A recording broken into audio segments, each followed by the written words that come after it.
The NFL just got embarrassed in flag football.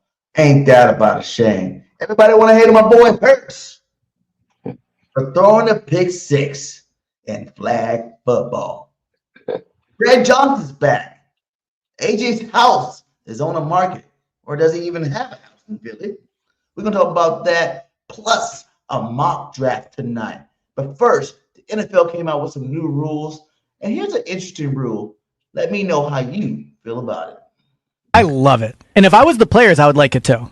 Because if you think about it, if I'm the backup quarterback, I become way more valuable. The backups can demand more money because they are going to start a game. At least one. At least one, right? Yeah. So it would be, I love the strategy of it. Yes. I think there's also the conversation part of it is would great. Be elite. Yeah. And also think about this. Let's say the Eagles decide to play like the backup, Tanner McKee versus the Giants if they're 1-7. Think about that theater, right? The Giants finding out, oh, you're playing the backups against us. Like there's that theater as well. So I think it's good for the players because I think backups then become more valuable, so they make more money. I think it's good for content and we get more games. So I'm in. How about our quarterback? How about our quarterback? I'm your quarterback. He's a stud. He is a stud. I knew he was going to play that way. I knew it. Don't doubt him. All he does I'm is bird win. game 31 and I'm fly like an eagle. Hit him low, hit him high like the Eagles. Catch me on a podcast and we only talking Eagles. Dallas still sucks and they nothing like the Eagles. I don't want O-line. Jalen Hurts top 5. Run it like Saquon. Like I'm down Queen. Always open AJ. Touchdown, say. Strap him up like DeJean. Sack him up, Zach Bond. On the road to victory.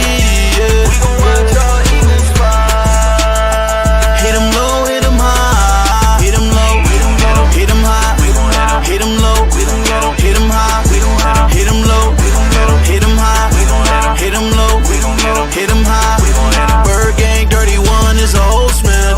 Bringing Eagles to your door like the postman. Make some noise if you a real Birds fan. Make some noise if you a real Hurts fan. Yeah.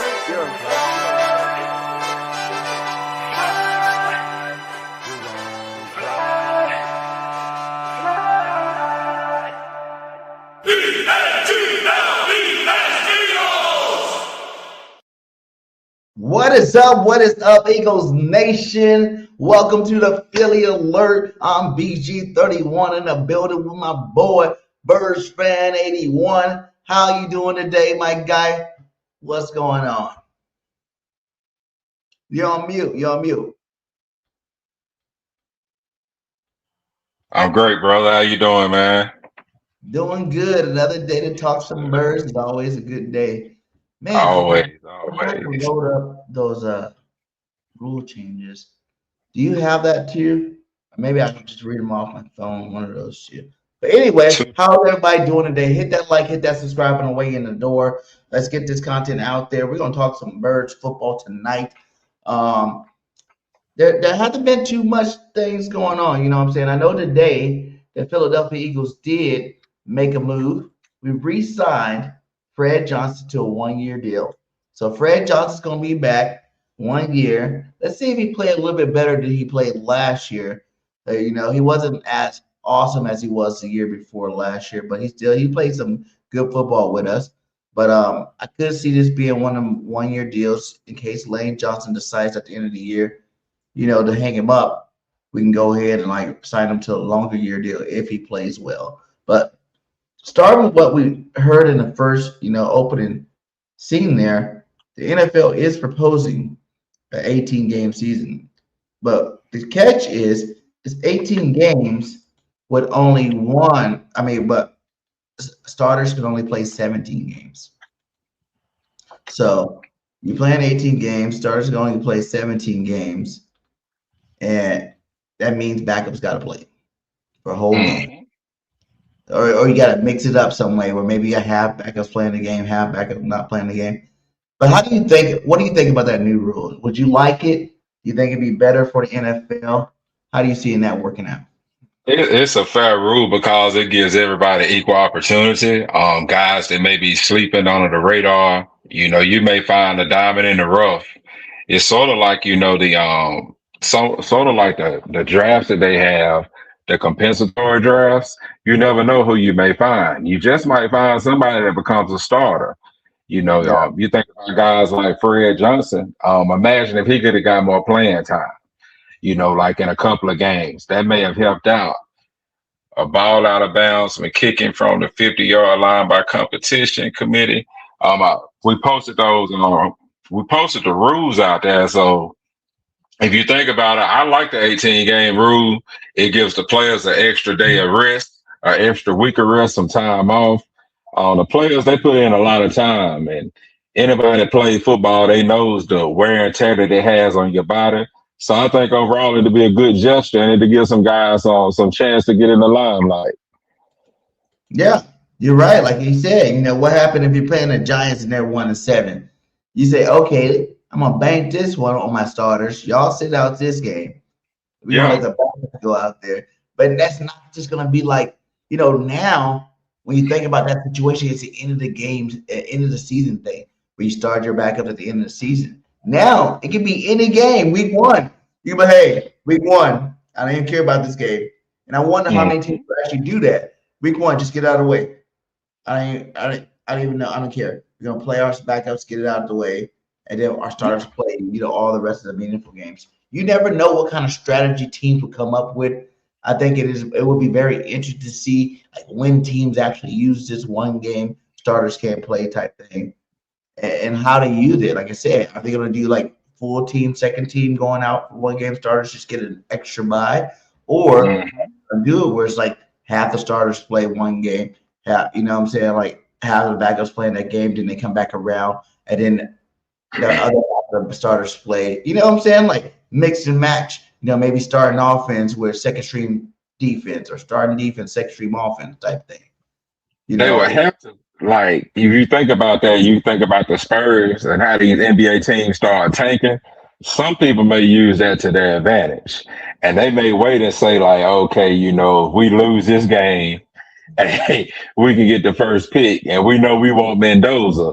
So some people might take advantage of that rule because they tanking in the NBA right now. Everybody know the Wizards and Bam got 83 points, and basically it's because the Wizards are tanking right now. So I like the rule, but some teams, you can't give anybody, like, imagine if Harry Roseman, if he's going to be able to get the first round pick, and he can put in practice squad in there, Howard's going to play the practice squad every single time. So it's got to be some strategic rules in there to make it level across the board to where somebody's not taking advantage of the system. Yeah, because you think about that too. Say you're like, bottom of the league, what I'm saying? Like you got a chance to be first pick or fifth pick, and you got 2 games left. It's like I'm a tank on purpose. Sit all my starters the last week of the season, and then I'm going to sit my starters the second 2 weeks in a row. My starters won't be playing. You know what I'm saying? We're gonna lose this one out. We're gonna go ahead and get that number 1 draft pick and move. But like I'm trying to see what kind of leverage or what kind of way would it benefit for guys the opposite way, where it's like you're first in the first place. You still got, say you're doing good, you're on the roll, you're on the winning streak, and you forgot to use that bye. You have to use it. So now you're getting down to your last 2 games. You know what I'm saying? Where maybe you locked up the playoffs already, but you didn't lock up the first round. But now it's a game coming up you need to win to get locked up that 1 seed, and you end up having to freaking sit your starters. Elijah, somebody just put a comment out here. We just got Elijah Moore. Let me see here in the chat. We just got Elijah Moore for AJ Brown. Huh? What? Hold on. That sounds like Cap City.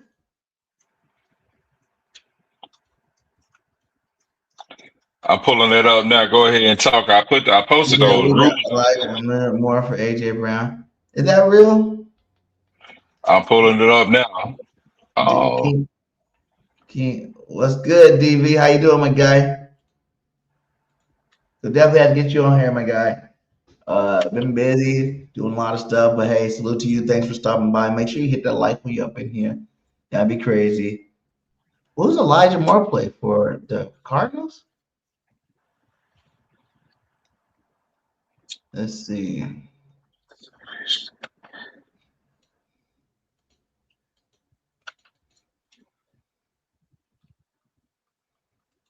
We go through that. We go through more No, that rules. that was official today. I'm looking for it right now. Let's see here. That's his best friend, but we acquired Elijah Moore.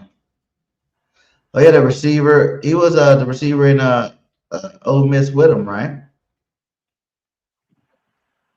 Mm-hmm. What's good, Stu Bishop? How you doing today, my guy? Thanks for stopping by. We'll come back to that. Let We're me gonna look pull that these up. rules up. Let me see it. Where you guys get this at? You guys get this on X? Let me see.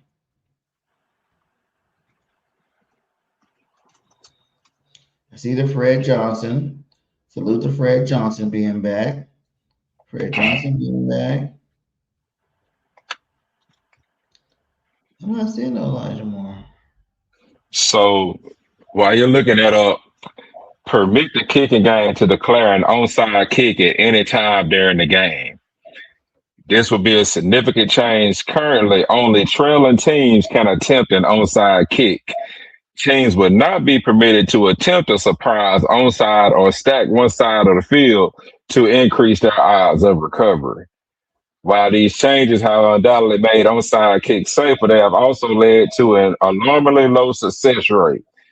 So that's one of the rules right there that we put out there in the chat. And a lot of people, they happy about it.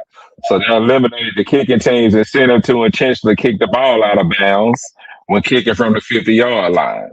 So it seems like they put some true thought into this. And not a trade. Elijah Moore and AJ are best friends. See, everyone thinks he means AJ Brown is staying. Okay. All right. That'll confirm if we got him from or not. I know he played for the Bills, right? Heard you guys say he played for the Bills. But yeah, well, so go over that one more time. I didn't hear. I was trying to do this, guy. Say it one more time.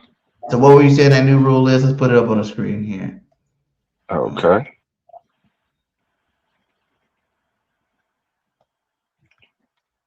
The kicking team can do an onside kick at any time during the game now. So you have the freedom to do an onside kick any time during the game, not like before. That was what it was before, remember? You could always Correct. just do That's what it was before. They just changed it. The last couple of years they had changed that. So they changed that back. So now you can do onside kick at any time, which is cool. I like being able to onside kick it. Like, the Super Bowl, remember the Saints right out the half, onside kick, get momentum, second half of the game. That's good there. That's good there. I like that rule. What about this one?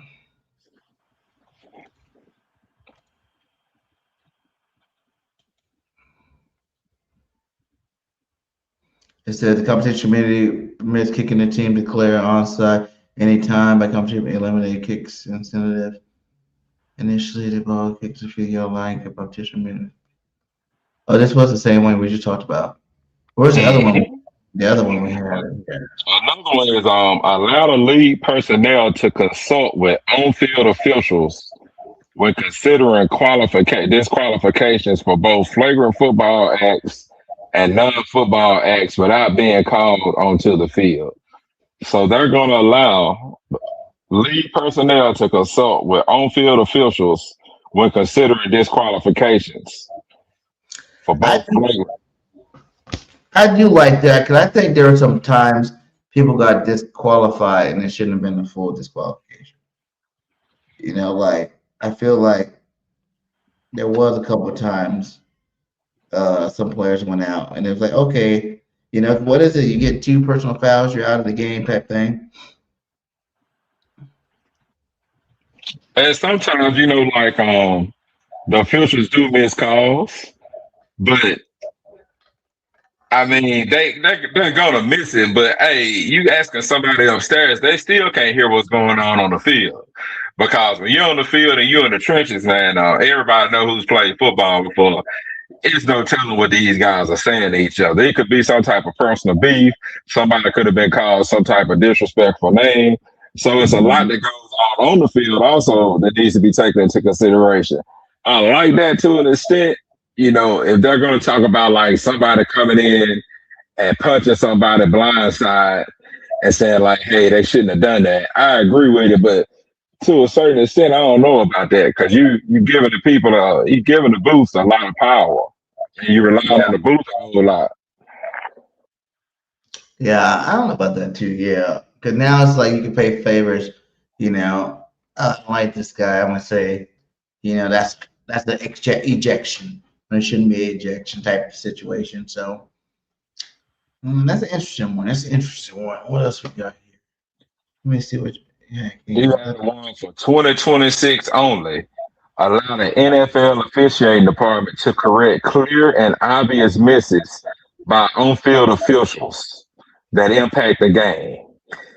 So the officiating department, like they do in other leagues, they be able to call the home office, the NFL officiating department to correct clear and obvious misses by on-field officials that impact the game. So, if you miss that holding call, maybe or pass interference, or somebody steps out of bounds, they'll be able to call. The home office will be able to talk to the umpire and say like, "Hey, y'all, we missed that call. We need to review this." Yeah, How you feel about that? I like that because we talked about that because I was like on board with having the when you miss a call having to come at the end of the game and be one of the type like the players do and get up there and talk about it. You know what I'm saying? Like why you missed that call, what you seen on that play, help us out because that was a huge play for the game and you missed it type of situation. So I think now if because we'd be watching the game ourselves and we'd be like, they'd be going to the home base in New York and they'd be like, what do you think about the call? And they'd be like, oh, that's not a penalty or that is a penalty. You know what I'm saying? And they get the opposite call in the field. And you're like, what the hell? How do the guys in New York know that this is not a call, but they're calling it out there? You know what I'm saying? And things like that. So I think that's good. I think that will help out, gameplay of controversial calls. Now they said this started from the DK Metcalf. During the showdown, Metcalf pushed the Lions fan Ryan Kennedy during in the first half of a game between the Steelers and Lions, following Kennedy heckling Metcalf. Referees didn't notice the incident during the game, but it was caught by TV cameras. Regardless, Metcalf was able to finish the game and wasn't ejected during the game. So he ended up getting a 2-game suspension. So that's what it stimulated from. Oh, so catching things that the ref don't see and then calling them and letting them know about it type thing. That's what they're talking about doing. Yeah. Not like the calls being called and they're gonna call Same in. thing. Like it sounds like they're gonna be doing what you said, along with situations like this where they just missed a call and they can go back and say, "Hey, we need to rescind that. We need to review this again." Okay. Are these rules for the new season? Yeah, all these are for the new season. So let's see what else we got here. What did you say about we lost Darius Cooper? Why did you say Darius Cooper is gone? Am I missing something? Hold on, I'll pull it up. Eagles. Y'all just dropping things in the chat. Y'all can let me know if it's real or not. Y'all don't need to drop it. I'm about to say something about it. Like, I don't think that should be possible. I feel like Cooper got a role coming this year. Cooper should definitely be having a role coming this year. Right? The move was likely made to help AJ Brown stay. So you guys are saying that move is legit, though. They're trying to get Elijah Moore to help AJ Brown stay. He played for the Bills. We don't have to see about that. I don't know why I don't have it pulled up or anything. I don't see that. I don't see what y'all see. I don't see what y'all see. But all these rules, like, let's see what else we got here. Do we have any other rules that's important?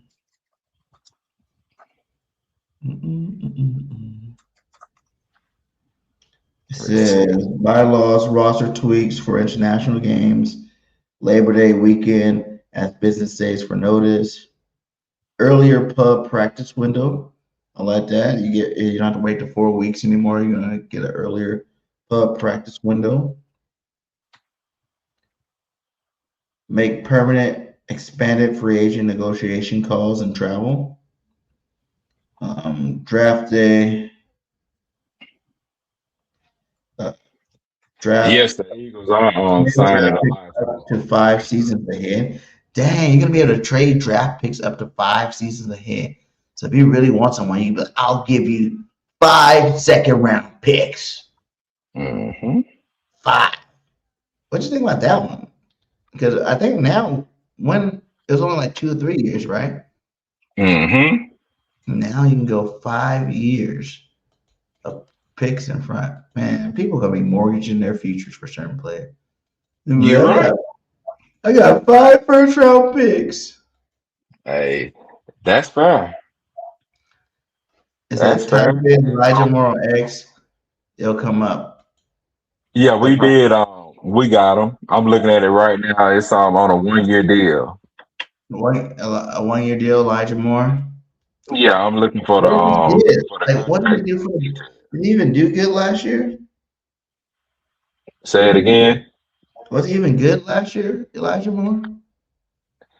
9 games with 2 stars in Buffalo, making 9 catches for 112 yards before the team released him. Moore joined the Broncos, who elevated him from the practice squad for the AFC Championship game, where he caught 1 pass for 4 yards. So he's turning 26. He has 209 receptions for 2,274 yards and 9 touchdowns. And he's been in the league since 2021. So, he may be the 4th. I mean, Goddamn. You might be on the best squad, my guy. Talking about making it for AJ Brown, so he can be his friend. What? Nah.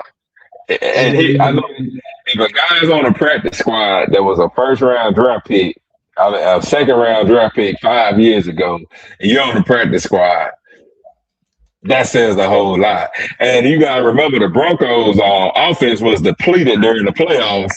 So him getting juiced during the playoffs really didn't mean a thing. Because they was trash during the playoffs. I think you was on the field during the playoffs. Right? Man. But, who knows? Because some players light it up when they get the new situations. I'm not sure why he plays so horribly. But if Howie likes him, you know what I'm saying? Why not? Bring him in. You know what I'm saying? You gotta realize we're gonna be picking up a lot of bodies right now. You need bodies for camp, you need bodies for these sessions, off-season programs. So we're gonna be picking up a lot of people that probably won't even make the football team. You know what I'm saying? So let's see what he got. Let me ask you a question then. Hollywood Brown or Moore? Like, hey. Oh, what? Hollywood had 500 yards last year, 5 touchdowns. Okay, Hollywood Brown's like one of the fastest guys in the NFL. He definitely going to be the number 3. And I really, because I would even say to this: if AJ goes, do you think Hollywood Brown could be the 2, or do you think, what I'm saying, like Hollywood stays the 3 and we get a young guy to be the 2, or we trade for another receiver to be the 2? I think Hollywood Brown, personally, is good enough. You gotta realize we're gonna bring back what's the boy's name from last year? He got hurt. He was a rookie that got hurt. We got Wilson coming back for blocking receiver, red zone target. I'm trying to think. We had another guy that was supposed to be good last year, but he did. Yeah, I know exactly. I'm pulling up the depth chart right now. Yeah, he was supposed to be good last year, and he ended up not playing all season. Oh yeah. Elijah Cooks. I'm thinking Elijah Cooks might still be on the roster, right? Right now we got AJ Brown, Douglas Cooper, Britton Covey, Devontae Smith, and they haven't even updated with Hollywood Brown or Elijah Moore. So let's see who else we got here. And this is on the Eagles official website, so they hadn't even updated. Usually the teams updated. You said this is for mental health of AJ Brown. Yeah. Strictly here for moral support, right? Yeah. You never know. Because Jalen and Devontae from had time in Alabama together. AJ and Jalen might be best friends, but they never played together until they played together here. So maybe he does need a teammate on there. You know what I'm saying? To hang out with. You're Relate to right. college And days. instead of reading a book, he can talk to his homeboy now. That's right. Whatever we need to do. Hey, if you need us to come and talk to you on the sideline, AJ Brown, we will come and talk to you on the I sideline. need that guy. Jalen sucked today, right? Because ain't nobody else gonna say it, but his boy's like, yeah, you right. I need the ball too. Yeah. You need to get us the ball. Old Miss Flesh. Let's go. You know what I'm saying? We ready to get the balls. Yeah, yeah. I Whatever we gotta do, we just need to keep him happy though. He needs some kind of moral support to stay at home. He can get traded. Like, let's talk about that. I heard that AJ Brown first earlier this morning broke on Twitter that AJ Brown put his house on listing, but then someone broke that they said they don't even think AJ Brown has a house in Philly, so that was just a cap. The real question is, does he have a house in Philly? Was that all cap, or is it up there for listed for sale? Hmm. See I'm pulling. I'm researching that right now, and yes, he does have a house in Philly. And he put it on the listing. Yes, he's I mean, I'm not saying where it's been listed, but he does that. He did definitely. He has a house in Haddonfield, South Jersey. Ooh. Because, Adam came out and said the handshake agreement wasn't real. But at the end of the day, I feel like it's the move to make. Like, this has gotten way too out of hand. It's been going way too long. We already know where he stands, where he wants to do, and if we can get the win-win, I feel like this is what the Patriots are doing. They're like, we don't want to give you a first round this year. We don't want to give you one of our first round this year because we have a Super Bowl caliber team. If we can get AJ Brown, after the draft and still draft the first round talent on his football team, we have a better shot to win the Super Bowl. If we wait till after the June 1st, after the draft, now we can give you next year first round. And we might even sweeten the pot and give you another first round, what you want, because it won't affect us this year. It'll affect us years down the road. You know what I'm saying? So I think that's more of what's going on in that trade situation than anything. Like we said, help AJ live out his lifelong dream to be a Patriot. Let us just help him do it. I want to see the man happy. I want to see him playing some good football. I don't like to trade so much after June 1st when you can't get nothing back for him this year, unless you're going to give me a first round pick and a player. If you give me a first round pick and one of your star players too, either safety, a receiver even over there. There's a couple receivers I bring over. Something like that, man, like offensive lineman or something. Like, you gotta give me a tie, someone that's good, obviously, on your football team too, with a first round pick, and then I'll be cool with that. But to get a couple of draft picks, it's not going to help us this year, in the draft or even, on our football team this year. Then I don't know how much of a reward that would be for Howard Roseman. But you think about it, you got two of the most stingiest franchises, scheming franchises in the history of sports. I mean, all the way back, we talk about the Patriots and the Eagles. So it's gonna be like, hey, how is gonna pull and they gonna pull because both of them are winners, both of them are proven. Hey, if you come here, we will win. It might not happen immediately, but if you stay around, we can promise you're gonna get a championship or a chance to play in one. I mean, especially with Drake May up there and with that defense and what they're doing, hey, it is a sexy look. I mean, it's a nice spot to say, hey, if we get AJ, we made it to the Super Bowl. What if we do get AJ? They should be willing to give up a couple of, at least a first and a second. Right. They need a receiver bad. They don't have anybody can just go and get open.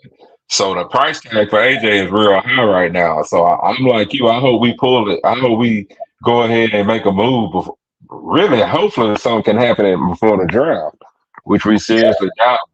That would be like a dream come true to get some extra picks before the draft. Yes, yes, to help us this year. Even if it's not to the Patriots, like I would love him to be happy too. At the end of the day, if another team, the Browns, if another team that don't have a star receiver, Green Bay, you think about Green Bay over there, give us a first round pick and Javon Walker, you can have AJ Yep. Brown. He can go over there, and that'd be another place where he can be a number one, established number one, and we can get a linebacker of the future, something like that, like where you're going to give us something that's worth something that's going to impact our football team this year because we haven't went out and got no big edge rush now. I'm not really confident with just drafting the guy in the first round, thinking he's going to come in, get you double-digit sacks or anything like that, So we're going to have to still shore up that edge rush, even if, Now, Falk from Auburn, I mean, when we get to the mock draft, I'm jumping ahead a little bit, but I do want to throw that name out there. A lot of people are saying that Falk has a decent shot at going to Auburn, and he can. Now, I do think he can come in and get you double. I think he can get you double-digit sacks, especially playing against the SEC in the SEC. And we've had, success drafting players from the SEC conference. War Eagle, by the way, War Eagle. War Eagle. Well, that would be good too, but like I said, I think at least we're less than a month away from the draft, so whatever's going to happen is finally going to happen. It's going to probably happen soon here. So if it's going to happen before the draft, we're probably going to see it because teams don't want to make sure they have him before drafting. Because I realize some teams that might need a receiver after the draft, they might not need a receiver no more. They might not be willing to pay that big steep price for him no more. That's true. What happened if the Patriots got the 31st pick? What happened if a guy like Cooper or Lemon, even though these guys won't, but if something like that kind of a talent drops down, then they take him, then they're not going to want to trade for AJ Brown after that anymore. No, they're not. You're going to have your star receiver, and he's just going to be stuck on a team. My problem is I want him on a team, and I know how he's trying to set it to keep him on a team by having such high standards. But if he's not going to be down to play, that's what matters. It matters is mental for the team. If he's not going to be down to play, if he's not going to be a team player, if he's not going to be out there giving 100%, then he can stay. I mean, we can bench his ass all year or something I'm not really. No. He got his homeboy Elijah Moore over there to talk to now. AJ is staying. Let's start with the AJ trade talk. We're going to claim it right now. It is said and it is done. He is staying in Philly. Philly for life, baby. If he does I think that's going to be dangerous. If he can stay, be good, that's going to be super dangerous, guys. Y'all going to have to really watch out because Hollywood Brown, that's your three? Your three, my guy? Stretching the field in the middle? Yeah. And well, people don't realize, even if we do lose AJ, I really think if we just got a guy like Sadiq in the draft, that would replace him. You know what I'm saying? Because he's a tight end that let's play as athletic as a receiver, big body. You know what I'm saying? He could probably put up some big numbers on mixed matches in the NFL. And you guys realize, if you're looking at the Green Bay offense, what they used to do, especially last year, they're really tight end heavy. You know what I'm saying? 12 personnel. Even 3 tight end sets. So the more tight ends, the merrier you get. It's better for the run game, and it's also better, if you got some good receiving tight ends, which Dallas Goedert's pretty good. If he has Sadiq, that's pretty good. Grant Calcaterra can catch, you just can't, block very well. So we got an all blocking that. What was his name? Mud. We got an all blocking tight end too. We brought over already. So. People got to realize we're not going to see the exact same offense we've been seeing, which is good. But I think people got to realize when it comes to shaping this roster, there's going to be a lot of different pieces, a lot of different moving parts. Even how they added the third running back, Damian Pierce, you know what I'm saying? He's been hurt, but he's also a dynamic running back, you know what I'm saying? You got him, you got Barkley, you got Tank Bigsby, you still got Shipley. We're going to be running out this year. And I will tell you this: you are definitely kin to Jordan. Jordan Sadiq, that's your new name. Because Jordan Davis and Sadiq, that's a man. You are riding with them jokers to the wheels fall off. Your nephew Jordan Davis, boy, and the next nephew is He put me on it out into the ether. Sadiq to the ether. Sadiq to the ether. Come on. if Sadiq comes to Philly, we will not be able to shut you up. I mean, it's gonna Hell be like, no. I'm like, Super Bowl! yeah, Eagles I won mean, already. Howie won the draft. It's over. yeah. Sadiq's in Philly. We're going all the way, my guy. And it could happen. I mean, we've seen how it pull off a lot of trades, so that's something that could happen, man. He might trade into the top 10. Who knows? And think what he can do with that too. You can trade AJ to get into the top 10. Yeah, now that's true. You know what I'm saying? Like, think about that.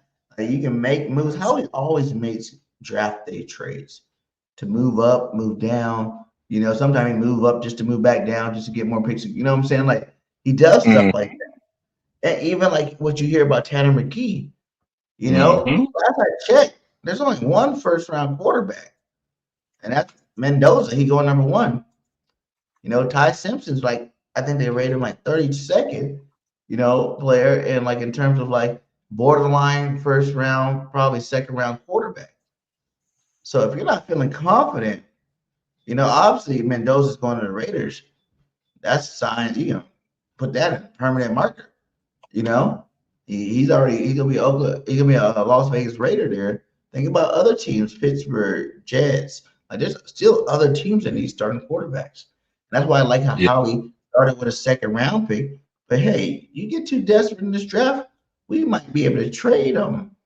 You know, trade them for like a nice early second round pick.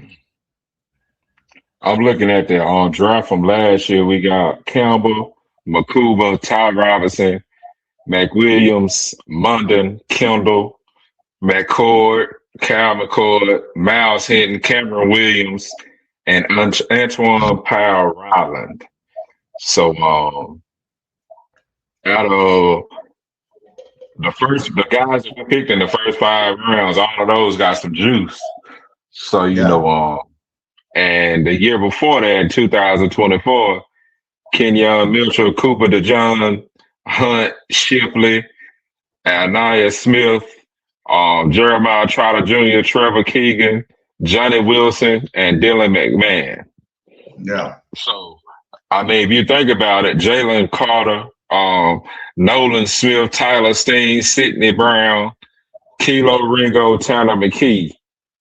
So when you look at this, then Jordan Davis, Jacoby Dean, Kyra Johnson, and Grant Calcaterra. So as I name these players, these are in the draft. The reason why I read those off, like Devontae Smith, Landon Dickinson, Milton Williams, Kenneth Gainwell. The Eagles don't have a problem drafting.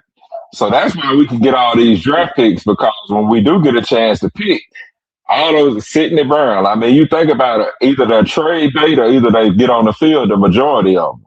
Not many teams can say that.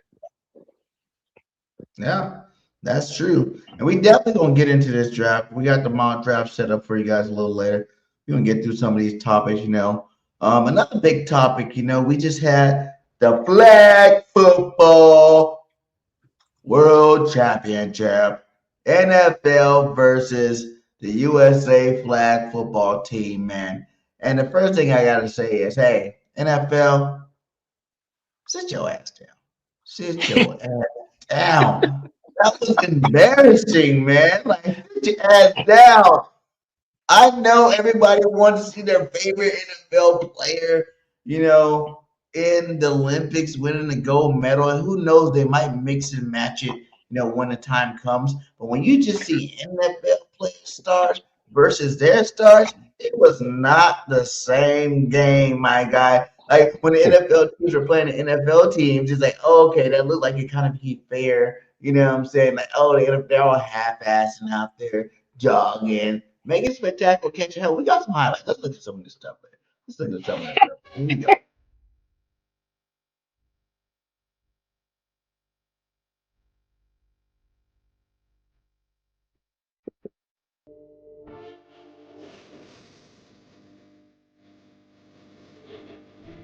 Look at these guys. It didn't move.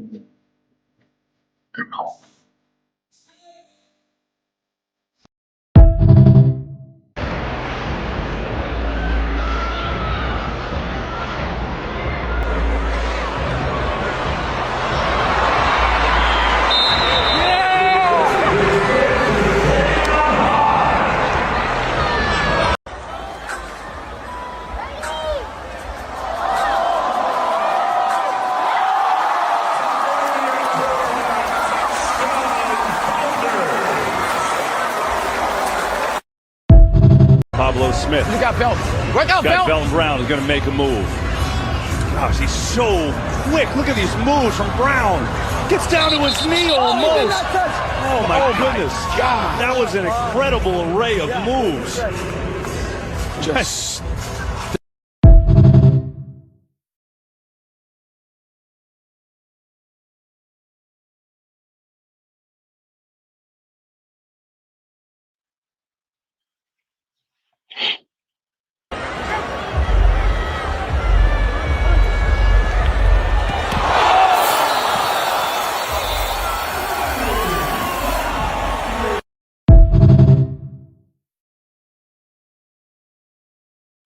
So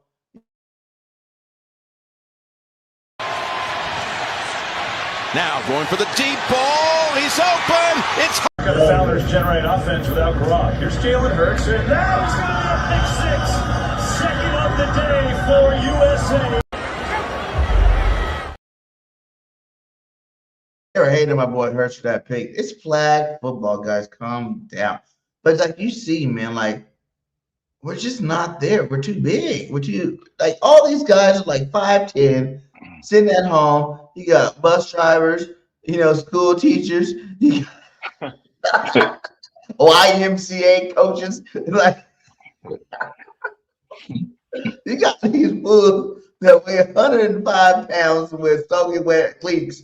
You know what I'm saying? Out there looking like Gumby out there, going to the ground, not going to the ground. Like, that's crazy. Like, we don't play football like that. Like, I just feel like, as much as we like to see our guys doing, like, I was not impressed enough. Like, yeah, Devontae had a couple, and even Speed.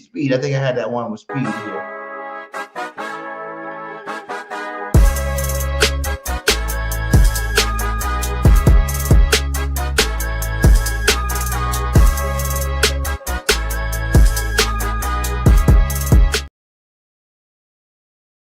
Speed's not even an NFL player. Actually, I heard after this game, this little series thing, he got, a call from Miami to see if he want to come out there and make the squad over there in Miami. I They don't mind Speed being a fifth receiver on the team. You want to come to Philly? I remember he talked to Howie Roseman about it. He's like, play receiver and safety, my guy.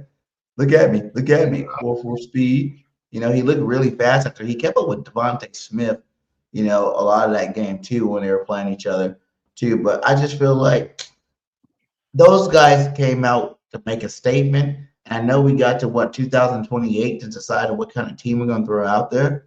So maybe the NFL players try harder next year because they're probably going to have it again next year and a year after next to see who's actually going to do it. So hopefully, maybe we get some younger NFL players out there too. Like we got to do something better than what we put out there because that was not the business, my guy. That was not the business. I did not like to see. I think they said they outscored the NFL team like 150 or something like that to like 75 or something like that. And that's how bad they beat us both games. Like, what I'm saying? They won the championship.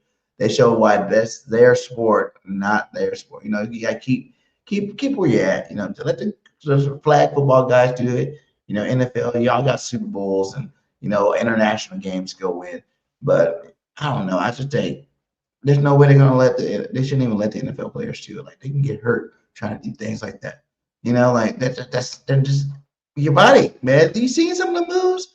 Like that one move when he went, dude, he dipped to the ground, man. I was like, what the hell? What the hell is going on over here? Like, how do you do that? Like, that's a move I remember playing flag football back, because when I was living in the hood growing up, like there's sometimes we weren't able to play the tackle football. We had to play flag football because the tackle was too aggressive and people start fighting and shooting all that stuff. But We had to get to the flag football. We weren't doing moves like that, my guy. Like I wasn't. I was spin moves like that, but I wasn't doing that. And you got all these big six Oh, foot man. 6'5" guys that weigh 240 pounds trying to get that low to grab a flag. They're gonna pull a hamstring. Like these guys are small. Imagine China. They're gonna have a little team. You know what I'm saying? A bunch of little guys running around there. Like we ain't gonna be able to do it. You know what I'm saying? So just go ahead and take our ticket out of that. Let these guys have been doing it their whole life. It's the only thing they got in life. That's the only thing they say they're great at. A lot of these guys didn't make the NFL. A lot of these guys didn't make, Europe League football. So let me take the flag football moment, man. And I say let them go, to the Olympics year one. If they go and lose, then maybe you come back with some NFL stars after that. But right now, just let those guys play it out. Yeah, I mean, I agree with you. Just you put it all in a nut and just stick to your craft. Don't try to go. I mean, if you're an NFL football player, just play for. Just play for the end. That like the rules are different. Everything about the NFL and flag football is different.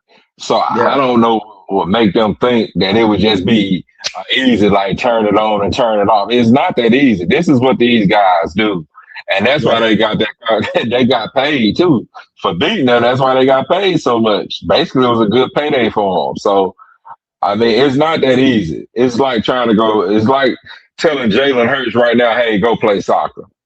They call yeah. that football too. We're gonna go play soccer too. We're going to play rugby. We know 95% of the players in the NFL couldn't play rugby. Facts. I mean, that's just how it is. So just stick with what you're good at. If Right. you're a chef, stay in the kitchen. Don't go mow grass. Just Right. just stick with what you're good at. Like, don't do it. That was embarrassing. That was awful to watch. It was bad, man. It was real bad. And the only Yeah. time you got actors and stuff playing around, trying to act like they want to play flag on a flag football team. Man, y'all don't sit your asses down. You know what I'm saying? Like, come on, man, I got you.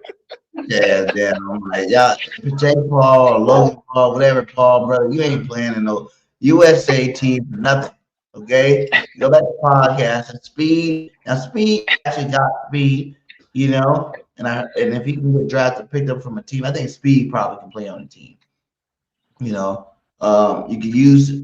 I don't know, man. Everybody like Tom Brady. He was Time out. Time out. Time out. Time out. Hold on now. Speed don't want to put them pads on. Once you put them pads on, you put them pads on, you run across the middle, and you got your boy JD, Jordan Davis, coming towards you with Oh, pads on. you hit by JD. Lights I'm out. not, I'm not, but you got Jalen Carter running towards you. You got Campbell running towards you. You got these safeties running towards. No, man, it's a whole different game. I don't think speed can play in the NFL. I could be completely wrong, but it's gonna take a whole lot of adjustment for that to happen. That's why I say let him play on the. Maybe Speed can play on the USA team. You know what I'm saying? Yeah. If he can tackle, he can use his speed to do his thing. You know what I'm saying? Like I feel like some of these players might make it. But I just wasn't confident, man. I just think we got embarrassed. They should have put that on TV. There should have been something done off air. Yeah. That was the results of it at the end. Like back in the day before you had Sports Center, you had to read it in the newspaper, okay? Follow the stats there. Everybody trying to hit my boy Jalen, but Jalen threw some bombs to Devontae. I should have had those on here too. I didn't have those on here, but he threw some bombs to Devontae Smith, and it showed what the pairing is going to look like this year. I'm glad to see Devontae out there with Jalen. Saquon was out there acting like, it was life. You know what I'm saying? He thought he had to be the best flag football. And see, that's another thing. A lot of this time, they didn't even know the damn rules. Okay? Yeah. Like they were out there not even knowing what the hell they're supposed to be doing. Like what was legal, what was not legal. And you thought you'd be a little brushed up on that if you knew you're gonna be playing that game. Like, come on, my guy. You got the NFL players, the rules couldn't be that much different. Hey, they just shouldn't have played. I mean, it was just a bad idea. Like I don't know what made them think, hey, we can go do it. No, it's just not that easy, man. I don't know why people think. I don't know, man. I don't know what's wrong with the world. Everybody think they can do everything now. Stick with what you're good at. If you're good at talking about the Eagles, talk about the Eagles. Don't talk about the Chicago Bears. Just talk about the Eagles. Stick with your team. Like, stick with what you're good at in life. Again, if you're a chef, don't try to go to and become a landscaper. If you're a welder, Right. don't try to go become a mechanic. Just weld. Do your stick well, get your money, go home, get in the bed, and do it again the next day. We got everybody Right. think they can do everything now. Saquon, that's great that he played. It's great that Jalen played, but I do not like the fact that Jalen Hurts threw a pick. That's what I just don't. Hey, it happens. The pick six, even he did a pick It six. happens, you know. Like, no, Jalen, don't be embarrassing us out there. My guy, these are flag football. You just threw a pick to the postman, my guy. Like, come on. Like, that ain't Sauce Gardner over there. This is some guy that, go home to his family every night. You know what I'm saying, that nigga. Oh, I don't like man. Hurts throwing that pick. I will I say, never like when the quarterback throws a pick. And But Burrow threw a pick too. So, you know. And then you look at Saquon. He was out there acting like he playing normal football. You know what I'm saying? With flags on. Like, he was out there trying to run people over and shit. Like, Saquon, you're not playing tackle football, my guy. You think you could just do you know what I'm saying? Like a little stutter step, but you, man, they grabbed your flag, guy, back there. Why are you still running? And I remember once he spun right in and ran the hell over one of these little guys. I felt bad for him. I'm like, Saquon, you don't catch yourself a case. You know what I'm saying? You catch yourself a case out there. Because that guy weighed 150 pounds, I'm pretty sure. You heard that guy. He could be lawyer and up to get some of that NFL money, my guy. You got to pay this guy a check. So stick with what you do, NFL. NFL is the best freaking sport, NFL. And I know when you watch baseball, when you watch, basketball, you see your favorite players go over there and win gold medals for the country. Everybody wants to win gold medals for the country. I don't know if this is one. This is all the NFL players need to do. They need to go and they need to put their glasses on, their team replica on like the Eagles, and they just need to watch. That's all they need to do. Go. Just put your sunglasses on. Hey, we'll get you some passes. You give them more support, but don't embarrass yourself like that no more. We got Tom Brady out here and Gronk. We got all these old guys out here. Man, it look like Social Security playing. And I'm like, come on. Like what we got going on here, man? Like, why are these guys? We out there. We got a boxer out here. What is he doing? We got Shannon, all these. Man, I'm like, man, I can't, man. No, that's a bad idea. Like, some things we just don't need to do. It's like the NBA with the dunk contest. Some things, you just need to tweak it or get rid of it or not do it at all. So, hey, I'm sorry, this one hit me hard. Like, I was like, man, what is this? Yeah, I was really like, what the hell are you doing out there? Like, it was a different speed when they were playing. And I know, because, like, you hear them, they really want to show the NFL, like, y'all can't touch us. You know what I'm saying? Like, that was a statement tournament right there. Like, they were like, y'all niggas not in the league. We ain't in y'all league either. They can't go put on pass. Some of them dudes did that. They get on IR. Getting hit by some of our linebackers and safeties and whatnot. But we definitely can't go into their field and do that. And they definitely can't come to the NFL because, like, once you put them pads on, I'm trying to tell you, like I know, man, hey, once them pads strap on, you slow down a whole lot. Yeah. Hey, they said when Ray Lewis used to play them guys for the first time, it was a nightmare on Elm Street. Right? You think about a 21-year-old kid and Ray Lewis running towards you, Jalen Carter. You got the Bosa brothers running towards you. No, it ain't no flag now. It's your neck. I'm ready to grab you. Yeah, you try to do that low dip like that in the NFL, you can get dipped out. A fun dip back. You was sprinkling your ashes across the field. You might come across the field one or two times, but that third time, hey, brother, we gotta do something with this dude. Yeah, man, he's not moving. Like, yeah, it was good. It was something Fanatic, put on there. And it's cool. Like, whatever. Thanks for you guys for putting that out there. Let's see. Is there anything else to talk before we get into these mock drafts?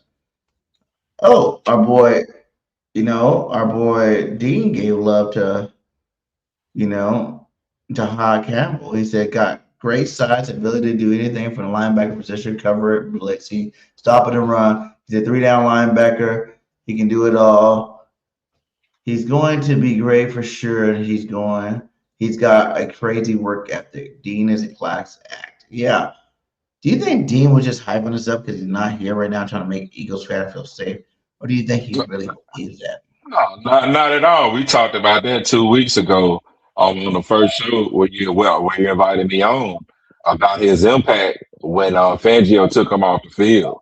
You think about when Fangio took him off the field, it changed the whole everything on the defense. It changed the whole setting. It changed the whole tone. So I do think Campbell is going to be great.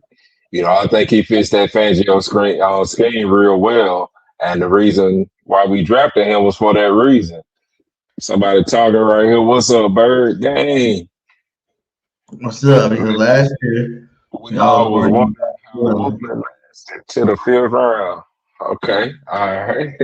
Yeah, we definitely got Woolen. That's definitely gonna be a big pickup. I really feel like he's gonna have a great impact on the defense. I think that just kind of like solidified our secondary, man. Like our secondary gonna be on point this season, man. Salute to you, man. How you been, my guy? What's going on with my computer, man? I hate my computer sometimes. Berg ain't need a new. That's why we need to get some super chats in here. Because Berg ain't need a new computer, guys. I hate to be that guy, but y'all can help me out here and get there, my guy. Get there. Hit that like, hit that subscribe, share. What else we missed in the chat? Did we miss anything else in the chat? No, nothing else. Okay. Well, we're going to get to the part of the show where we're going to go ahead and get some mock drafts in. Let's try to get through a couple of these mock drafts, see who the Eagles would draft. You know what I'm saying? Before we do, the Eagles did host, Cooper Jr. from Indiana, which everybody call him Baby AJ right now. And they think that, if AJ goes, we could probably get this guy. So let's see what they have to say about it. Let's go down to the Philadelphia Eagles at number 23, a position we saw in yesterday's mock. It's back, but a different name. With the 23rd pick in the NFL draft, the Eagles select Omar Cooper Jr., wide receiver, Indiana. Here is what Field Yates wrote about him. Though wide receiver A.J. Brown is still with the Eagles, the fact that the team reportedly had discussions for a trade tells you it is still possible something happens after June 1st when it becomes more palatable from a salary cap standpoint. Of course, Philadelphia would be thin long-term at receiver without Brown, which is where Cooper could help. He's one of the best players in space from this class, averaging 7.3 yards after the catch in 2025. Plus, he can block extremely well downfield, which would fare well for running back Saquon Barkley. Hugh Douglas, your take on Omar Cooper Jr. You know what? 6 foot, what was it? 6 foot, 199 pounds. He ran like a 4.4. 4.4. Yeah, 4.43. Yeah, he ran a 4.43. I like that. I like that in him. He's just a little bit smaller. When you're talking about the receivers that we have and the size that they are, a little stuck on that A.J. Brown thing, but I get it. If you're putting a lot of speed on the field, a lot of options for Jalen Hurts to throw the football to some speedy receivers. So when I watched him in college, and I see some of the highlights now as I'm watching it, he doesn't play small. I mean, he runs through tackles. Mm-hmm. He's a powerful player. The NFL.com comparison is Deebo Samuel. I see a little bit of that. I see some Deebo when I watch him. Deebo. I could see him getting the ball in space and running. I could see screen passes to him and him running. He was huge for Indiana this past year. Of the two players we talked about yesterday and today, yesterday was Mekhi Lemon, the receiver from USC. Today, you like him better? I like Cooper better. Okay. Cooper strikes me as he's going to be a really good hard-nosed, NFL gritty player. Yeah, I get that. I think we can replace some of the physicality if we lose AJ with a guy like Omar Cooper Jr. I'm in. And he's versatile. He's line him up in the slot, yeah, inside, outside. And that is funny because he kind of reminds me of Devontae in some ways and reminds me of AJ in other ways. A lot of speed. You talk about speedy receivers. Yeah. I mean, in terms of like the compliment to Devontae, I think it's almost perfect. I do too, and he was a big game player for Indiana in the college football playoff. Yeah. This one to me, and I believe I saw last week the Eagles brought him in for a workout. Now that doesn't have to mean anything. They get 30 workouts. I mean, they're not going to telegraph. Yeah, but they're definitely interested. Well, there's a reason they're bringing him in. I mean, they obviously want to get to know the kid a little bit for whatever reason. So that one I'd keep an eye on.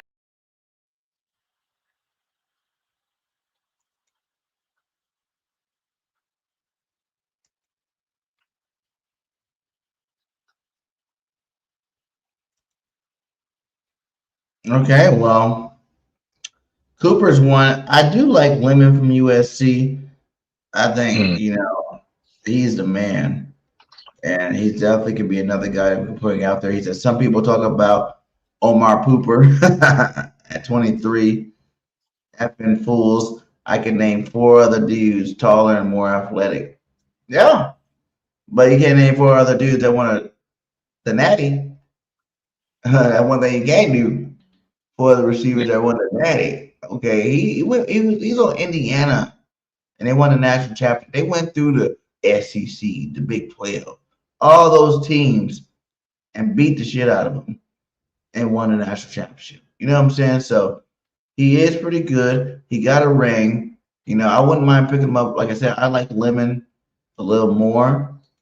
Lemon might get. He's a more of an explosive player. He said these clowns are fools.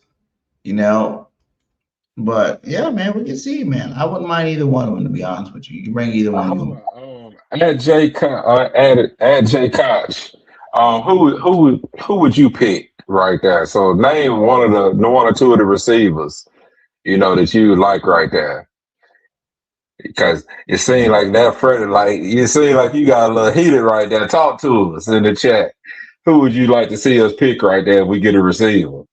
Now give us some of the 4 better ones. Okay. Watch his highlights 90%. Let's see.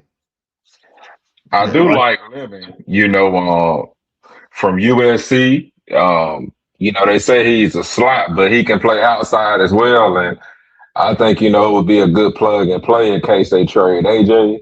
I think Lemon could play, and at USC, he saw some balls, so I like him. He said he'll take an O-line or D-line guys. Okay. I can see you doing that too, but you just got to think if we were to trade AJ. Like if we would have got another first-round pick for AJ in this draft, we can do both. We can get a receiver and we can get a lineman. That would be the ultimate thing to do. But like I said, our Eagles offensive line, we got Fred Johnson back. You got to realize we got Hinton. They kind of played a little bit last year. He's supposed to be the next Lane Johnson replacement. I think we still got Keegan, or did Keegan leave? Keegan. We got that center. What the hell is that center name we had backing up last year? That's supposed to be just good, same kind of body type as Jason Kelsey. So we got some linemen. They weren't ready to roll last year. And hopefully they all get a little bit better this year. We drafted some 2. I remember Hinton was one of them, and there was another guy we drafted too. That was, or maybe we didn't draft him, but picked him up after the draft as an undrafted free agent. That was a big body lineman that we can throw in there. So. Give me one moment here. On the offensive line right now, we got Jordan Mailata, Miles Hinton, Landon Dickinson, Cam Jurgens, Drew Kendall, Tyler Steen, Lane Johnson, Fred Johnson. Drew Kendall, that's what I was talking about. Okay, that's where we at now. And Drew Kendall, let's see how he fared last year.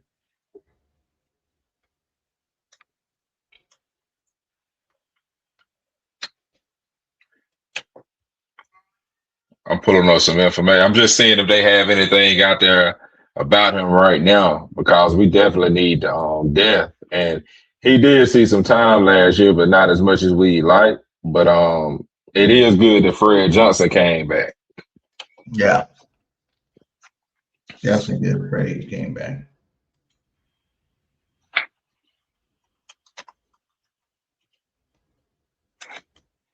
I know we getting ready for the draft, and I was looking up something early today. that I thought would be good. Let me find this article right quick.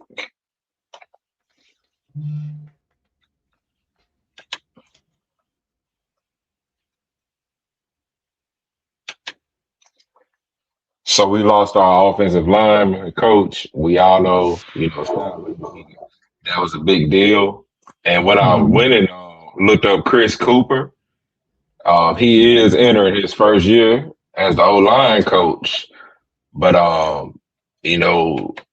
just looking at like everything that he's accomplished, we might not fall off much. In 2025, he oversaw tackle Brian O'Neill, who earned the 4th highest Pro Bowl focus grade among NFL right tackles. Cooper led O'Neill to earning his 2nd Pro Bowl nod after only allowing 2 sacks in 2024. Tied for the fewest of all NFL tackles. He had an 81.2 Pro Football Focus pass block grade. In 2023, he saw an offensive line that finished the season 5th best league in passing yards per game. During 2022, he assisted running back Dalvin Cook to another 1,000+ rushing yards.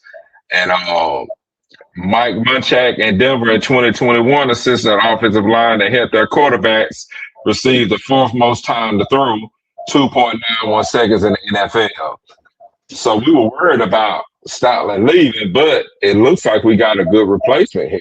I just want to, toss that up to you, throw your alley-oop on that one, because I know that's like a big discussion going into the season, offensive line coach. Yeah, and it's just a point of, he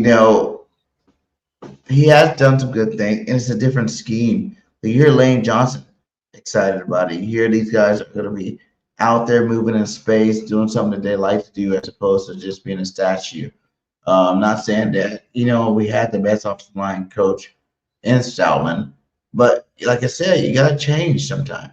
I think this change is going to be a different. It's more of an outside zone type change. We're going to be stretching these D linemen out, giving Saquon cut back. Or like this is a one cut move for I think Bigsby is going to thrive in this system from what he did last year. You remember every time we seen Bigsby run that ball, all them nice runs that he did have was off for like one cut and he was gone. I think Saquon Barkley, if he doesn't do all the extra juking, can thrive in this type of scheme.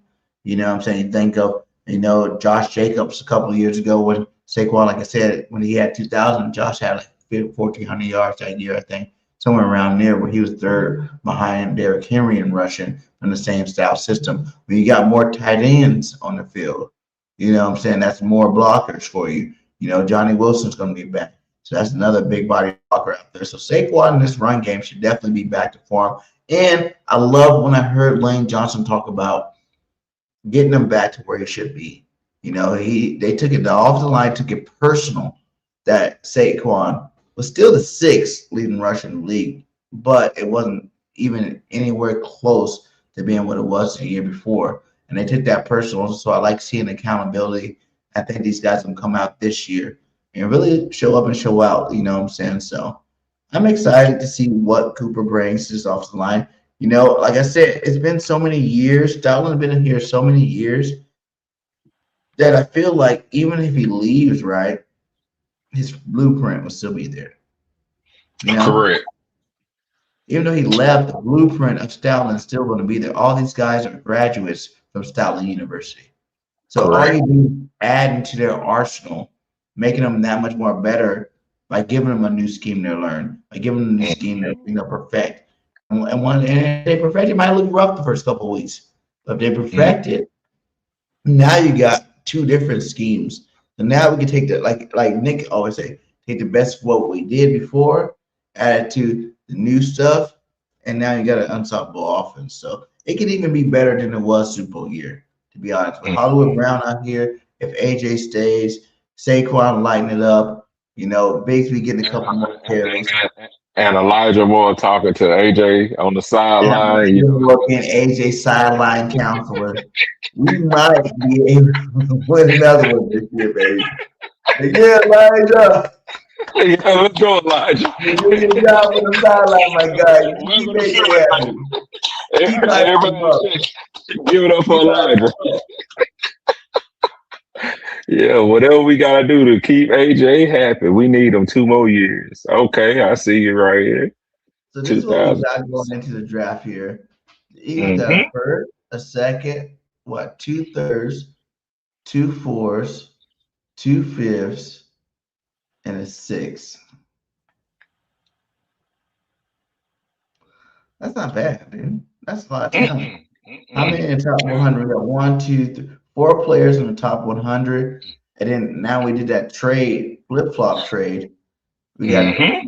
14. That's still not bad. Even 137 in terms of 137 players in college, that's still not bad. So, you're looking at like 1, 2, 3, 4, 5, 6 players out of this draft. If we draft at these spots, that are the top 140 players in college football. That's not bad at all, man. I think Howie can definitely cook in this situation. So Yes, he will. Yeah. let's see what we got on this draft. Let's do a little drafting, guys. Y'all let us know in the chat who y'all want us to pick. We'll start out with you. You can do the first draft. You can do the first draft here. So we're gonna make sure we got everything right. Sorry if y'all can't see right on my computer's stupid. But we're gonna try anyway. So first off, we're gonna go start draft.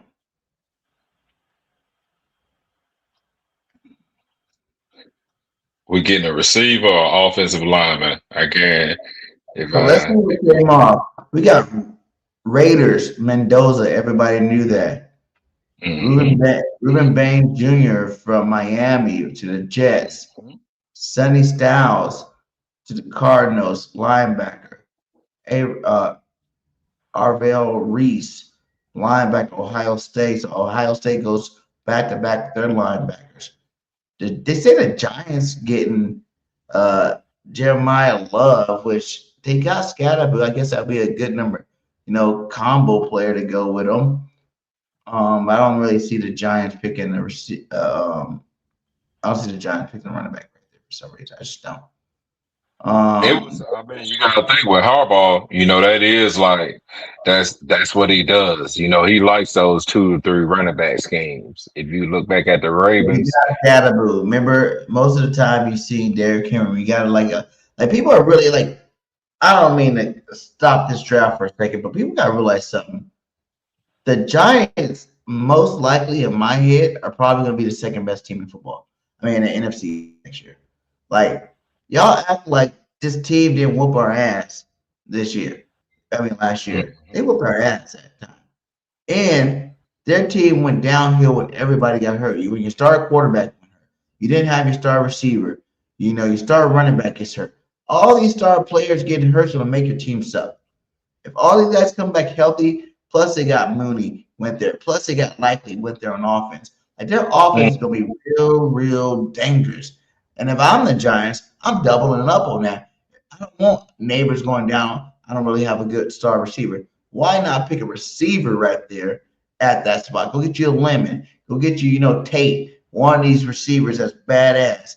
And now you got 2-star receivers. Then you got Darnell Mooney, Likely. Now your offense just got that much more dangerous. And I really feel like everybody's sleeping on the Giants.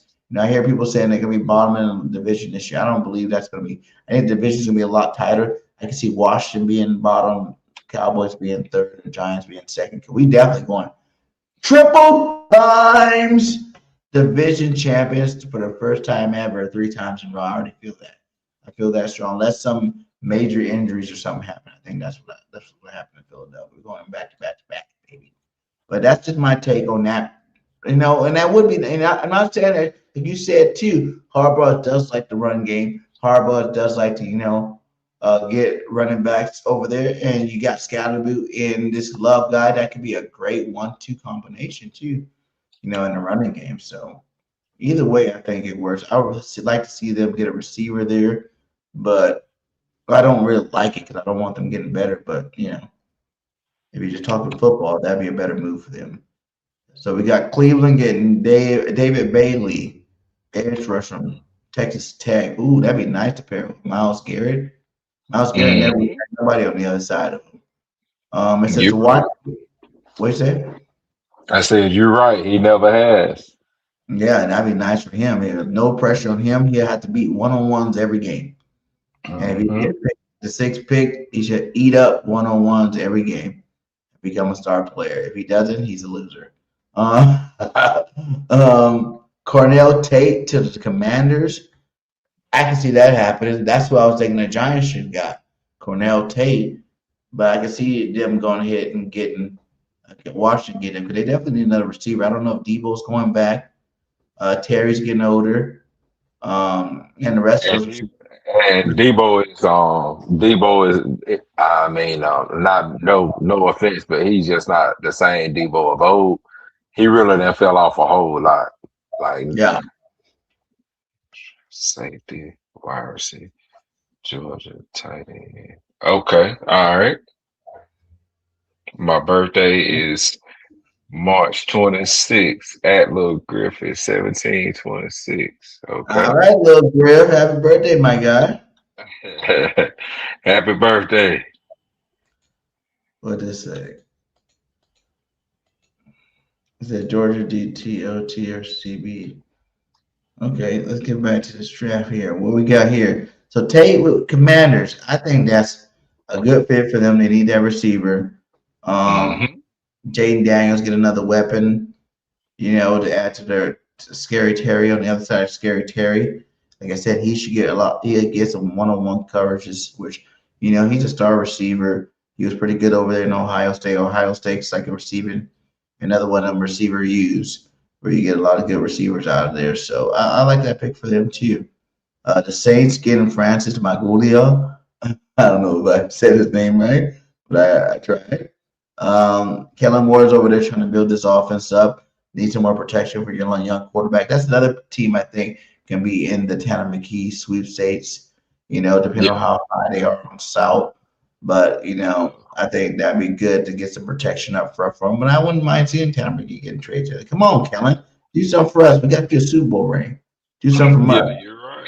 He need to do something. Or either he going to be on the unemployment line. Give us at least a first or a second for Tanner McKee. We can get something good out of it. Yeah. Protecting that offensive line. I like that move. Caleb Downs for the Kansas City Chiefs. That's a good pick. They gave up 2 DBs. You definitely need to replace them with 1 DB at least. Like you guys been giving out DBs this offseason like it was, free food and lunch line or something. I don't know what's going on over there in Kansas City. Whatever, actually gave away their best 2 cornerbacks to the same damn team. I didn't understand that at all. But you go back and you get a safety to bring in there in Ohio State's Caleb Downs, one of the best safeties in the draft. So, and then you got, I feel like Cincinnati been drafting, cornerbacks for a while now, and they just ain't been hitting. So let me ask you a question right there. If Downs is available for the Eagles, would you take him? Yes. Okay. All right. He falls. He's another one of them players like Sadiq. If they fail to like 15, how many make move and get up there and get them? I would love to see Downs and Makuba be our 2 safeties. Then we have like the best secondary in football period. You know what I'm saying? Period. We'll be better than that. I don't really see nobody better than that. I don't want to see another secondary better than that. So I would love to see that happen. Like they got him going 9th. I don't know if he's going to be able to come any sooner than that. So.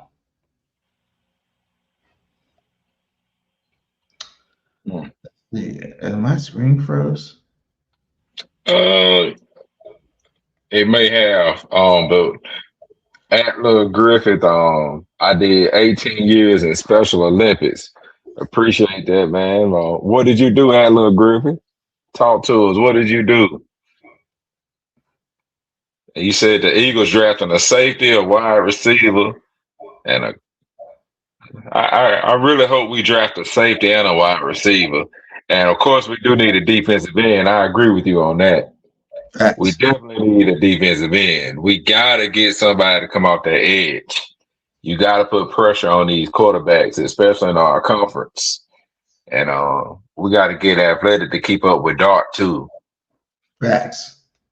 That's why losing Phillips really hurt. You know, he already knew the system, so it was like a plug and play. It was sort of like a dream job for Phillips. Like Yeah. he got the he got the easiest interview ever, man. That's like I'm going to play. I'm going to play for my favorite boss ever in the perfect system with Jalen Carter and Jordan Davis and the Kobe Dean. It was just like, all right, man, here you go. We setting you up for you're gonna be a rich man off of 8 games. I mean, hey, we set him up for gold. So then we got Okay. Miami Dolphins, Dylan Demon, other good safety from Oregon. Maybe everybody. Miami needs a new team. They didn't give away everything. So no matter who you put there, it's going to be a need for the Dolphins. I don't know why it only showed 3 things. Maybe it's only 3 things for everybody, but they need more than 3 things. They need a whole team over there in Miami. You're right there. They need water boys and all. I'm going to put in an application tomorrow. You need more than safety, my guy. You need every position. You know that clean house, boy. We never seen, man. That cap hit. How much did we say it was? Wasn't it 200 million? How much was that cap hit? Lot. But they talk about we still got a chance to build a good team. They got all these draft picks, so let's see what they do with it, man. I'm not sure what they going on with them. They say the Cowgirls get Georgia tackle Monroe Freeman, and I know they lost to offensive lineman this offseason, so that's probably what they need to help them keep Dak upright. You know, Georgia Bulldog. That'd be nice. Yeah, just draft all the Rick offensive linemen you want. That's great. That's great.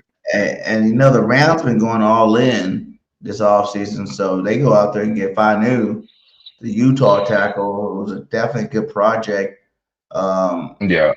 Starting caliber tackle over there. I watched a little highlights of this guy, and that definitely helped Matt Stafford, you know, in that offense on that side. So I like that pick for them. Yeah.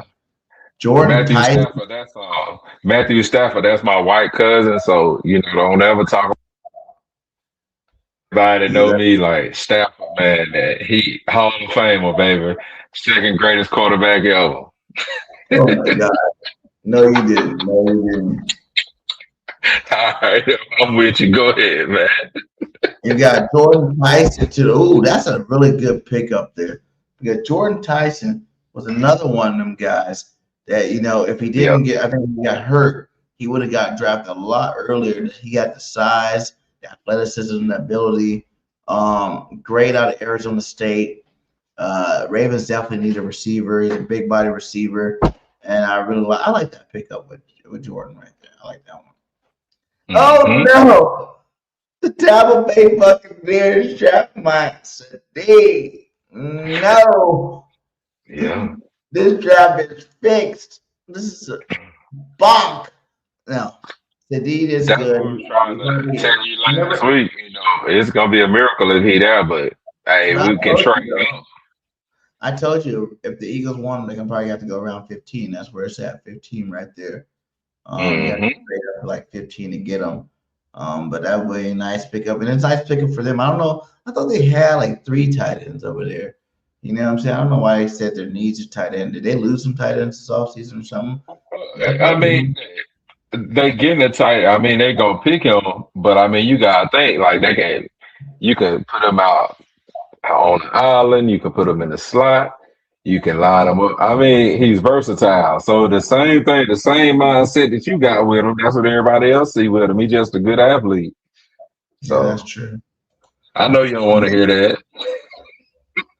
I don't want to hear that. I want them to say they got a tight end. They gonna let him go. Goddamn! I'm like, what the hell? Yeah, that's my guy. That's my guy that needed to and keep that green on him. Keep that green on him. The Jets got a guard from Penn State, Alone. I heard about this guy, Alone. He's like one of the best guard prospects out there. That's another pickup the Eagles might be able to look out if he falls past this, drops down, because we definitely can use an upgrade at guard. But the Jets, like another team too, that needs upgrades across the offensive line. They need a quarterback, receiver, edge rush, cornerback. They need some things over there. And it's weird how all these teams getting 4, but they don't have 4 for Miami. That's kind of weird. I understand that. But You're right. like that's always whenever you pick a talented offensive lineman, it's always a good pickup. The Lions get Miami Akeem Musidor. The edge rush. He was in the national championship, make some plays, make a splash. Lions needed tackle, D lineman, outside linebacker, the edge rusher. Yeah, that's a nice move for the Lions. And then the other safety out of Toledo, McNeil Warren, that everybody's hyped up about, thinking the Eagles might draft. According to our Mitchell old teammate there. Let's see, because this is closer to our guy. Let's see what it said. First look. 6'2", 202, senior. Stats last year. Games played 13. The year before 8. Year before 14. He played 654 defensive snaps. Pass rushing snaps. He has 6 pass rushing snaps. Run defense snaps, 312. Coverage snap, 336. Tackles, 43. 28 assists. Ooh, wow. Yeah, 13 missed tackles. Okay. I like that. Snaps by position. He played defensive lineman 9 times coming off the edge. Slot 33 times, 13 snaps at cornerback. 401 in the box and 198 deep. Damn. That's all you're going to give me, I guess. Grade by game, and against Kentucky, who's trash, he had 93.9. So they're only going to really against Boston. Is that Boston College? Whoever that is, he had ass there, 58.8. So I don't like seeing that whole 13 missed tackles, especially when you're saying you put him in a box for 401 times. So a lot of those tackles probably came in the box, and if he's in the box, that's not good. And you can't be missing tackles against Lamb and Pickens. Like that's not good. And what's you Florida, the other guy in the slot for Dallas. You can't be missing tackles against these guys. Like a tackle in the NFL usually leads to 6 points. Yeah, facts. Can't do that. So if he tighten that up, plus he'd be there with Quignon, maybe that works out for him. We got Avery Terrell, Clemson cornerback, going to the Panthers. They want everybody. They're really beefing up that defensive side of the ball. Oh, look at that. Dallas Cowboy got the pick they got from Green Bay at 20th and gets C.J. Allen, the linebacker out of Georgia, which is another stud. C.J. Allen's another stud out there. I think that'd be a good pick. Who they get up first round? Who they get already? Oh, they got to look at that. They're double dog. They're trying to be like the Eagles. Up on Georgia player. That's the second Georgia player they have in the first round, man. That's crazy. It's crazy how they got 2 picks in the first round too. Like that's something else as wild. Then it says Blake Miller, tackle, Clemson to the Steelers. And look at this. 1 pick before my guy, Mekhi Lemon, go to the Chargers. If you're saying that, this is basically telling me that there's a chance, I'm a USC fan, there's a chance the Eagles can get my guy Lemon. Woo! That'd be so awesome. I'm saying draft Lemon if he's there in the first round. He's a game changer. He's a game breaker. And I would be ecstatic because I'm a USC Trojan. You know what I'm saying? I know y'all South and all you Southern boys got y'all good team, but I'm still USC blood pumping in my veins. And you thought I'm like anybody else. Imagine if Lemon came, because I was really big on Nelson Aguilar when he played for us. I wouldn't let people just continue to talk shit about Nelson. I'm like, y'all better stop. So Malik Lemon is definitely right there with the Chargers. I can see him going to Chargers too, though. They always need more talent. I think they got rid of Allen's not there no more. Johnston not there no more. So they definitely need receiver help there. If that's their guy or not, then we have to find out. So let's look at some of these available players now. You got cornerback, because it's on our pick, the Eagles. We'll let you do this one. You got cornerback, overall players ready. You got Tennessee cornerback McCoy. You got Falk from Auburn, like you're talking about. Omar Cooper Jr. Howe from Texas A&M. Proctor, offensive tackle. Caden McDonald, defensive lineman from Ohio State. TJ Parker, edge from Clemson. Tackle, I'm not even Max. I can mess up his name like that. Arizona State. Denzel Boston, another good receiver from Washington, but yeah, he's more of a second rounder. He can anchor. I watched some film on him earlier. He's very athletic and he got long arms. So I was watching. A lot of people got the Eagles picking him at 23. And then we got Caleb Banks, Woods, Hood. Oh, Concepcion, receiver from Texas A&M, another big body receiver. Pregonon from Oregon guard. Miller from Georgia. Caleb Lamu. So now we're going kind of too far down. We're going more towards the second rounders. So who are you going to pick if you're the Philadelphia Eagles? I'm taking Proctor, no doubt about it. You got to go offensive tackle. You know, I told you, I'm real big on protecting the assets. I'll take Proctor right there. We can get an edge in the second. We can get an edge, but I'd love to see Proctor. He's big. He's athletic. He can move. He played in the SEC. He helped Alabama out a whole lot. I mean, I like Alabama's offensive linemen. They're successful in it, and I'm an Auburn fan, so this hurts for me to admit that. But hey, their offensive linemen, they legit. I mean, we could sit here and name them all. The Eagles got a couple of them right now. There's a reason for that. We got linemen that have ties to the University of Alabama. It's a reason for that. So I'll take Proctor right there. Yeah, Proctor's a big boy. He reminds me of the type of players we like on this offensive line, the Becton style guy. He might be the biggest prospect ever. Like 6'7", 366. He's only 20 years old. What kind of stats you got? 86.1 overall grade. Played 15 games, 985 snaps, 369 snaps for running the ball, 611 passing. He's allowed 2 sacks, 4 quarterback hits, and 15 hurries last year. It looked like he did better the year before in terms of the quarterback protection, and even the year before that also held on to the ball forever. Yeah, so that's why.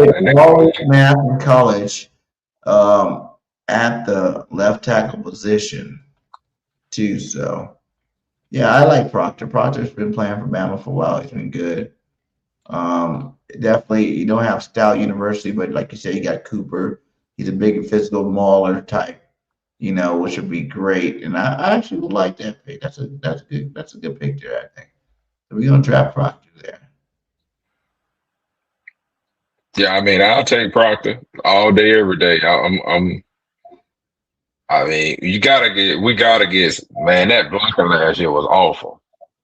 Yeah. Your quarterback gotta have time. Now the problem is he is 6'7", so he gotta go on the outside. Lane back. But remember what we did with Becton? We pushed his ass in the guard. And he was a big boy. So maybe that works out too, where we could just go ahead and push him in the guard. And he can be our starting guard over there. Steen, both from Alabama. Proctor, but hey, thanks for keeping it warm for me. I'm gonna take this spot from you. Thank you. I'll be over there with Landon Dickerson and Proctor as your guards. I can see that as well. That'd be nice, actually. Think about it. Cooper goes to the Browns. McCoy goes to Chicago. Banks goes Bills. Caden. What other ones we got that we really want? Maybe Falk went to Seattle, Super Bowl team. Zion Young, Denzel Boston went to the Raiders. Ooh, that's a nice pickup. Peter Woods. Mason Thompson. Pond, D'Angelo Pond's cornerback, Indiana. I liked his play in the championship and in the playoffs. I liked him there. And now the Eagles on the clock. We got our tackles as we need receiver, edge rush, and safety. We got quarterback Ty Simpson. Do we start controversy up the Jalen Hurts controversy and draft Ty Simpson? I don't think we do. Say that one more time. I said, do we draft? We start controversy. Oh, we had some trades here. I can look at. Oh, man. No, man. Ty Simpson not that guy. No, man. I mean, I think he played decent at times, but I mean, I don't believe in Ty Simpson. He would have to prove me wrong. So we got safety from LSU, AJ Holsey. We got cornerback from Miami, Scott. Mm-hmm. We got running back from Notre Dame, Price. Mm-hmm. Tackle from Iowa, Dunker. Brazil, the second receiver from Tennessee. Jake Goldday, Cincinnati linebacker. Skylar Bell, receiver, Connecticut. Bryce Lance, the receiver from North Dakota State. We don't need no more North Dakota State players. Thank you very much. Josiah Joseph, edge. Caleb from Northwestern. Derek Moore, edge rush from Michigan. Hey, and I think it's Trotter's brother, Josiah Trotter, linebacker, 72.7 grade. This in the second round, right? Yeah, this second round, but I don't even know we're going to do that in the second round. No, definitely not. Maybe in the fifth round, but sixth round. Yeah, he's ranked 66 overall. He not that guy. So we probably should go up and pick one of these echelon guys because I don't see who else. Penn State edge, cornerback, Antonio Williams, receiver, interior D lineman, Holt from Oklahoma, Mike Washington Jr., running back. Yeah. So we gotta go up. Go back up. Gotta get an edge. Like, we need an edge or a safety. Possibly an edge. Let's see, we got safeties. So Halsey, AJ Halsey. Oh, Ramsey from USC, dog. Yeah. 72.2 grade first look. He's 82 on the big board. Oh, that's not good. 6 foot 205, redshirt senior, 21 years old. Stat last year. He played 9 games, 486 defensive snaps, pass rush 201, defense, rush defense 209, coverage snaps 253, 20 tackles, 10 assists, 1 missed tackle. Where's the interception at? Or block? He played 251 in the slot, which is good. 103 in the box and 93 deep. I like Ramsey. Mm-hmm. I like Ramsey. Or let's see what this. I don't know. 86.6 grade, which is a lot better. 6 foot 220, 22 years old. He played 12 games, 702 snaps. Run defense 289, 409, cover snap 66, tackles 19 assists. Damn, 16 missed tackles. Jesus. What's up with these missed tackles from these guys? See, he's a deep safety because he played 484 deep and only 134 in the box. That's the difference. So you're looking at the other one's a box safety. This is a deep safety. And I think your box safety would be Makuba, right? Or Makuba, your deep safety. Makuba's probably your deep safety. So you probably want to go with a Ramsey here. Or what's this? Smith from Arizona. What he talking about? 80 overall grade. 771 defensive snaps, 382 coverage. He did 451 deep too, but still had 220 in the box. Mm-hmm. He missed 18 tackles. Jesus Christ. 18 missed? What did Ramsey say? Did he have missed tackles? What was it? Oh, Ramsey only got one missed tackle last year. Ramsey's a dog, man. He a real dog. Like, I think we get Ramsey right here. Yeah. I think we should go get Ramsey right here. I like that. Ramsey a dog. We're drafting USC, Cameron Ramsey, baby. Welcome to the Eagles. Whoa, try to win. Try to the Patriots at 63. Damn. But they can have them. They can have them. Like, they can have them. We don't need them on family members. That's not all. We don't do good with family members. Okay, so now we're in the third round, the 68 pick. We done got a safety. We done got, what did we get the first round? A tackle. Yeah, let's look at. We need an edge.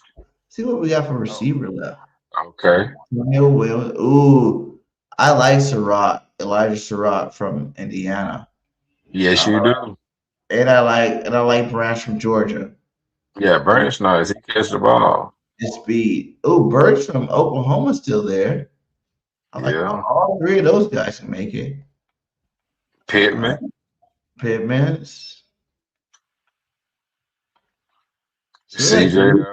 Yeah. 3-4 receivers, but let's see what's up with the edge rush. So I think we're going to be running out of edge rushers. So let's see. Okay, so you got Sutton from Penn State. He's right there at 67. He's a local guy. Y'all love y'all Penn State guys in Philly. He's 6'5". He's at 67 on the big board, 265 pounds. I like his size. 22 years old. He played 13 games last year. 641 defensive snaps, 320 in a pass rush, 297 in the defensive run snaps. He had 8 sacks. Year before he had 9. Year before that he had 5. He had 14 quarterback hits.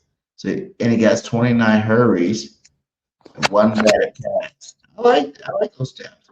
So he played B gap 3 plays, over the tackle 36, outside the tackle 592. So he's an outside pass rusher, off ball 10 snaps, which I would worry about on the edge on our defense with Big Fangio still there because he likes his boys to still drop. But we need somebody that looks exactly like the player we lost. Like, if they don't look like that, if they don't fit the whole, if they can't do what he did, I don't even want to do it. 6'5", 265. That's a big body. I think that's bigger than Phillips. Like, let me look at Phillips' size. I think that's bigger than Phillips.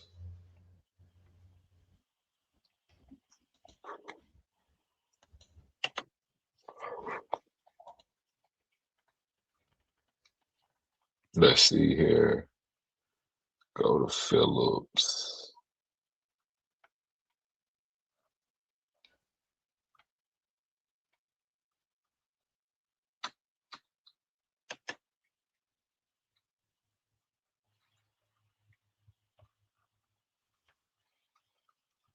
They got rid of a linebacker too. They lost somebody. Yeah, they got rid of I forgot his name. Jalen Phillips, 6'5", 266. Yeah, they're the same size. So, okay. All right. I'll ride with that. Because, I mean, What's the LT Overton from Alabama? What's his size? 6'5", 278, even bigger. But he's 91 on the draft board, meaning they think he can come in like the 4th round. We could probably grab a guy like him. He only had 5 sacks, 2 hits, 17 hurries. He's over tackle and outside tackle a lot. No A and B gap. Okay, Overton. What was this other guy? Romel Heights from Texas Tech. Ooh, 92.5 grade. I like that. He had 9 sacks, 11 hits, 42 hurries. Ooh, that's good stuff right there. Mostly played outside the tackle. What's his size? 6'3", 240. No, that's a smaller cat. So yeah, right now I'd say we go to Penn State guy. Yeah, I'm cool with that.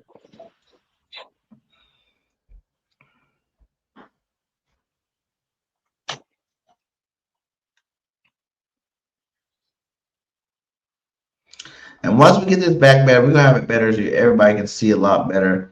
We're gonna get this going again. Yeah, we're running back.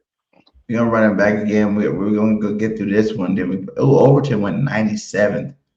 We were just talking about him. He just went to pick before us, so we possibly could even get him the second pick of the third round, late in the third round.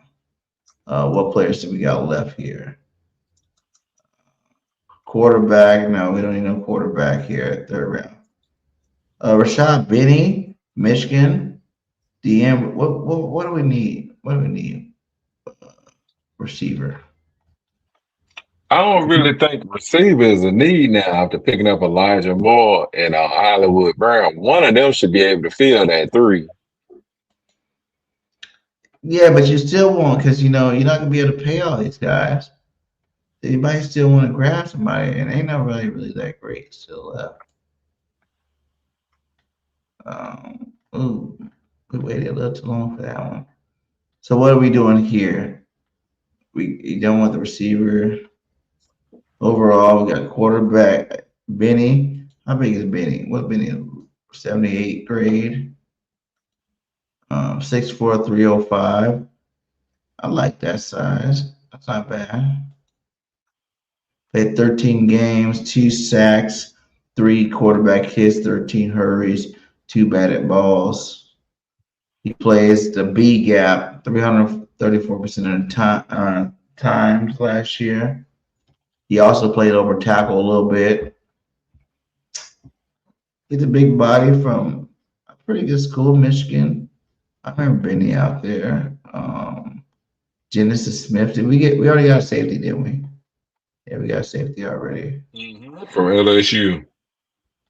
Malachi Fields. Fields is another receiver out there. I like the Fields. How tall is Fields? 75 grade. He's 6'4", 220. I like the size. What is he running the 40? I don't know about that part. Pass snap 309.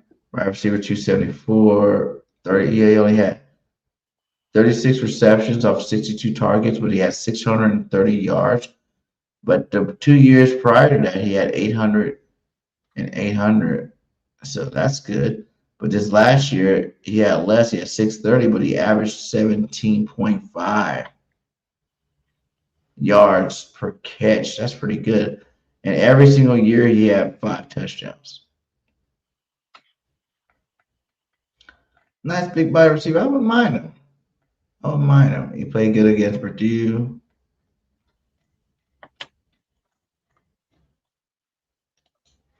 Let's see if we go on receiver, we go there.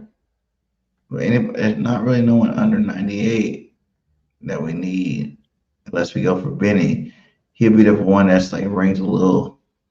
Do you think we should go another defensive tackle along with?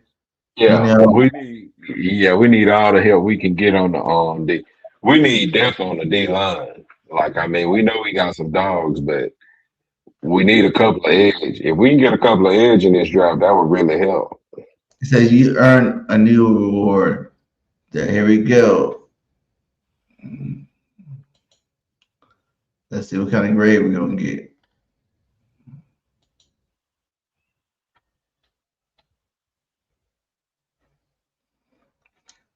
I like the draft we had. I think that was a decent draft. Yeah, it was. Decent. For our first one, I think that was a decent draft. Let's see. What is this? What is this? What happened? What happened to our draft grade? What the hell? Something happened.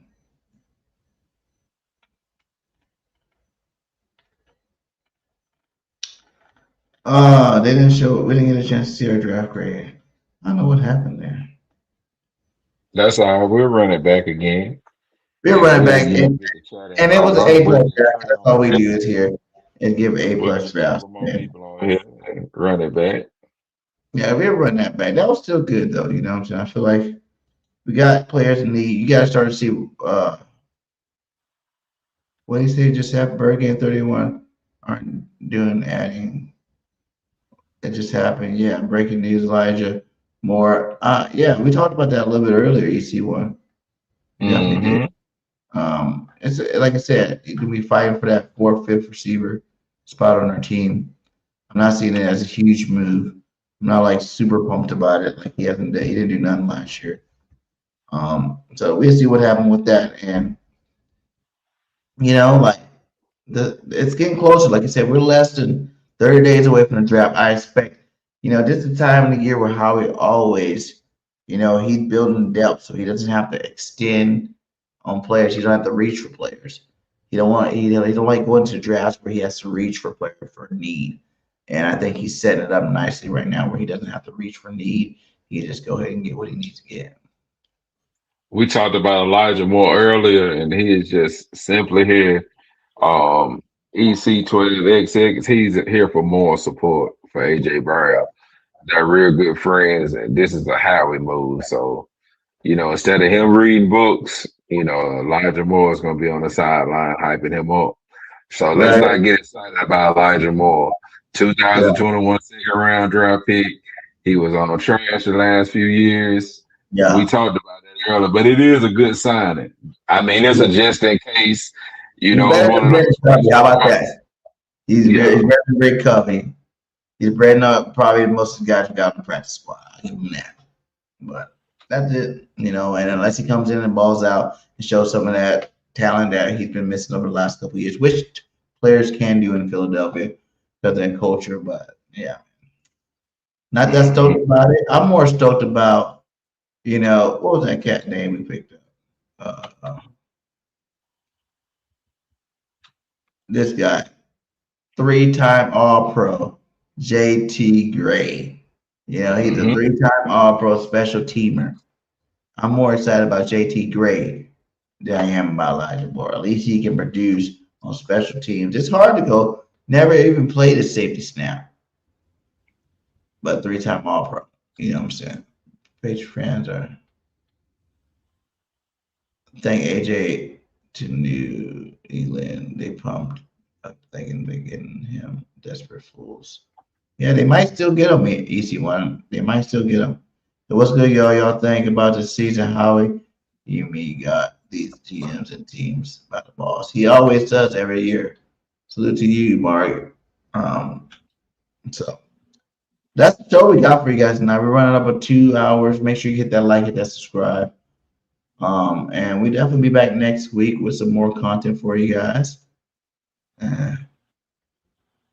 So we're about to get up out of here. Yeah. Appreciate everybody chiming in, and we're gonna run this draft back in a couple of weeks, and maybe next week I'm looking at the free agents for 2027. I know that's gonna play a part in the next draft. We'll probably tie that in too. Yes. So last words, my guy. Nah, I don't got nothing tonight, man. That was a good draft, and I'm just looking forward to see what happens in the next week because Howard is still making moves, and as always, fly Eagles fly. You know what it is. Yeah, fly Eagles fly, and just know that no matter what, that still was a great draft. I wish we'd got our draft grade. Maybe it'll come up and I'll be able to post it. But let us know in the chat how you liked our draft. You think we covered the needs that the Eagles needed? And like you said, we're gonna do a couple more drafts before the actual draft comes up to see if we can figure out exactly who these Eagles will pick up. So fly Eagles fly till next time. I'm out. Yeah. How about our quarterback? How about our quarterback?